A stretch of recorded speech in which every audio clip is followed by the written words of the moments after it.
আপনার ভালো দেখতে পারেন এরকম বহু লোক আছে না?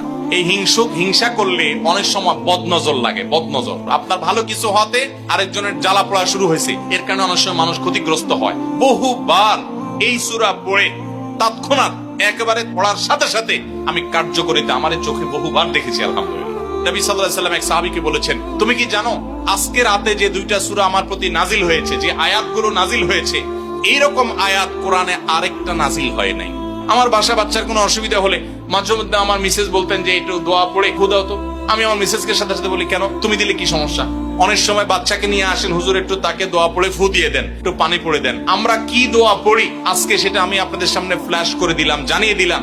আপনার যদি কোনো বিপদ হয়, আজকে অনেক ভাই প্রশ্নে লিখেছেন, অনেক সময় মানুষ বলে, ভাই আমার বাচ্চাটার এই সমস্যা, আমার ওই ওয়াইফের এই সমস্যা, আমার স্বামীর এই সমস্যা, আমার এই সমস্যা, আমরা আল্লাহর কাছে আশ্রয় চাইতে জানি না। আজকে শিখে যান, এই দুইটা সূরা নাজিল হওয়ার যে প্রেক্ষাপট, সেই ঘটনা শুনলে আমাদের ঈমান আরো বেড়ে যাবে ইনশাআল্লাহ।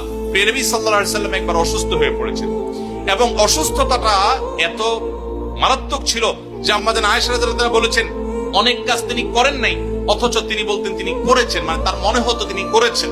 আবার অনেক কাজ তিনি করেছেন তিনি ভুলে যেতেন, মানে এরকম একটা অবস্থা তার তৈরি হয়েছে যে স্বাভাবিক না অস্বাভাবিক, আমাদের অনেকের হয়। তখন নবী সাল্লাল্লাহু আলাইহি ওয়াসাল্লাম বিভিন্ন তখনকার যে চিকিৎসক ছিল তাদের সহযোগিতা নিয়েছেন, বিভিন্ন ট্রিটমেন্ট করেছেন, কিন্তু কোনোভাবে কোনো কাজ হচ্ছিল না। আল্লাহ রাব্বুল আলামিন তার নবী সাল্লাল্লাহু আলাইহি ওয়াসাল্লামের চিকিৎসার জন্য দুইজন ফেরেশতা পাঠিয়েছেন। তাদের একজন ফেরেশতা নবী সাল্লাল্লাহু আলাইহি ওয়াসাল্লাম স্বপ্নে দেখছেন যে একজন ফেরেশতা তার মাথার কাছে এসে দাঁড়িয়েছে নবী সাল্লাল্লাহু আলাইহি ওয়াসাল্লামের, আরেকজন ফেরেশতা নবী করিম সাল্লাল্লাহু আলাইহি ওয়াসাল্লামের পায়ের কাছে এসে দাঁড়িয়েছে। মাথার কাছে যে ফেরেশতা দাঁড়িয়েছেন, ওই ফেরেশতা পায়ের কাছে থাকা ফেরেশতাকে জিজ্ঞাসা করছিলেন যে এই লোকটার কি হয়েছে, অর্থাৎ নবী সাল্লাল্লাহু আলাইহি ওয়াসাল্লামের কি হয়েছে।